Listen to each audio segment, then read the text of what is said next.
Amorim. Seguimos juntos, o Diego Amorim faz agora o nosso Conexão Brasília, porque ontem, Diego, a gente teve aí a indicação do nome do Gabriel Galípolo para o lugar do Roberto Campos Neto à frente do Banco Central a partir do ano que vem, algo que estava mais ou menos dentro da expectativa.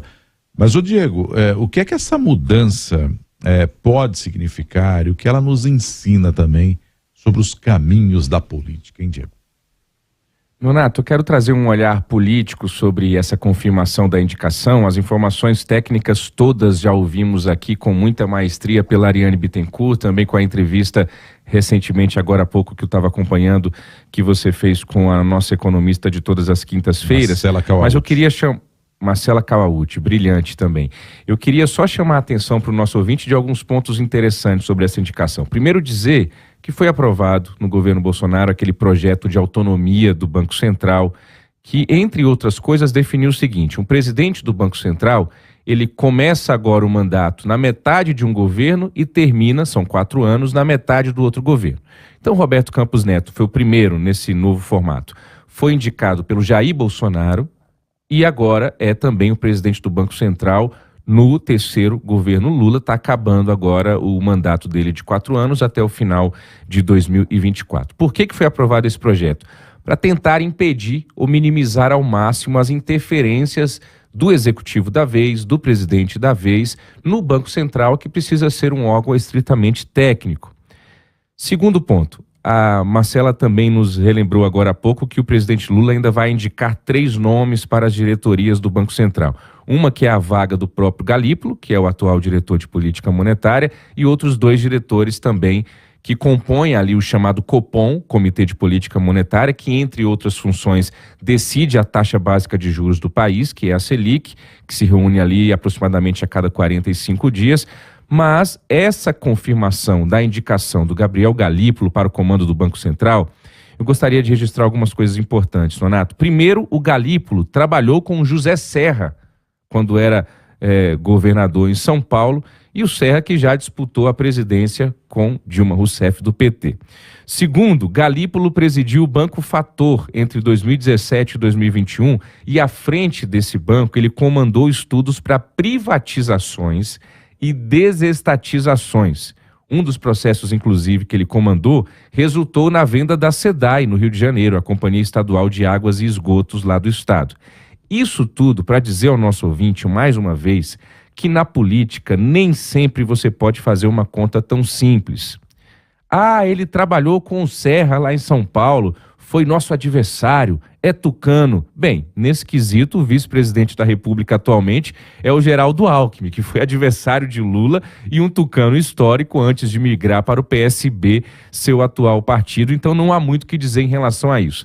Ah, mas ele trabalhou com privatizações, então é um privatizante, é um liberal, ele é coxinha, só pensa no capital. Vai ter muita gente, Nonato, da esquerda raiz, que vai se queixar dessa indicação do Gabriel Galípolo. Eu estou aqui falando em tom de quase ironia, brincadeira, mas isso é sério. Vai ter muita gente ali de uma parte do PT que vai dizer isso. Olha, o Galípolo é privatizante porque ele trabalhou num banco, ele é um banqueiro, aquela coisa toda. Pois é, isso nos mostra mais uma vez que quase sempre quando a coisa aperta, Nonato ouvinte, a política ela é pragmática e não ideológica.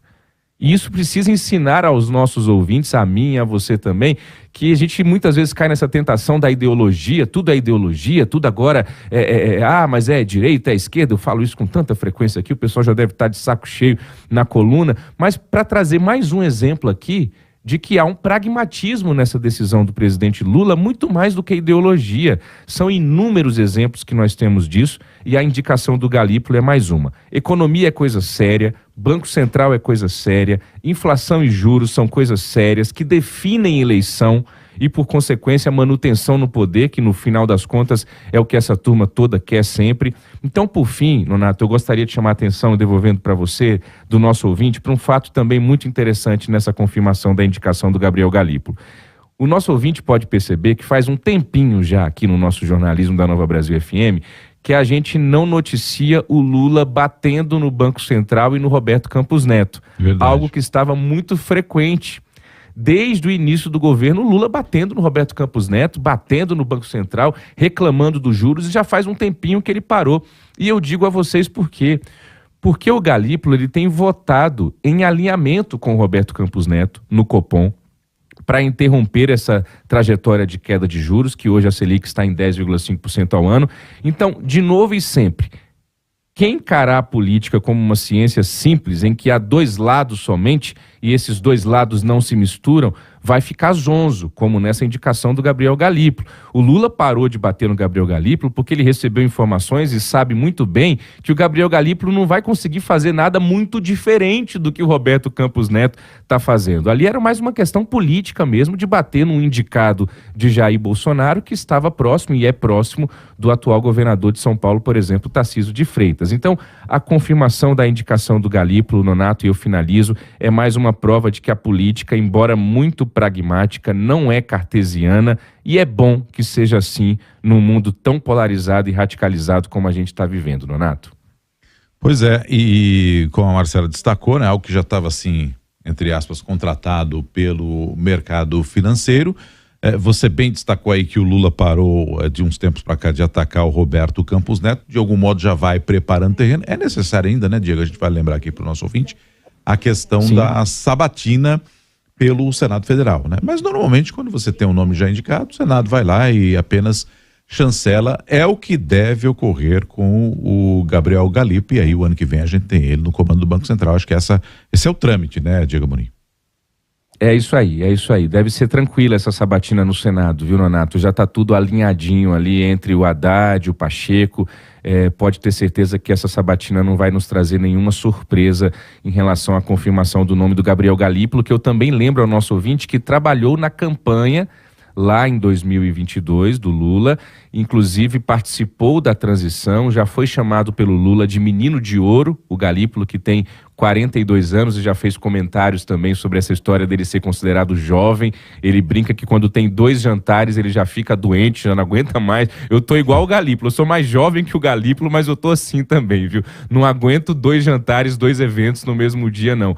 E o Galípolo, ele foi responsável justamente por fazer a ponte entre a equipe econômica do terceiro governo Lula e alguns atores do mercado financeiro. O Galípolo, que antes de assumir a diretoria da política monetária do BC, ele foi secretário executivo do Ministério da Fazenda, do Fernando Haddad, é muito próximo do Haddad também, Nonato. Ou seja, são muitas credenciais. Tá certo, Diego, obrigado. Amanhã tem mais, hein? Amanhã tem resumo musical da semana, até lá, verdade, Nonato. Verdade. Amanhã tem resumo musical da semana com o Diego Amorim.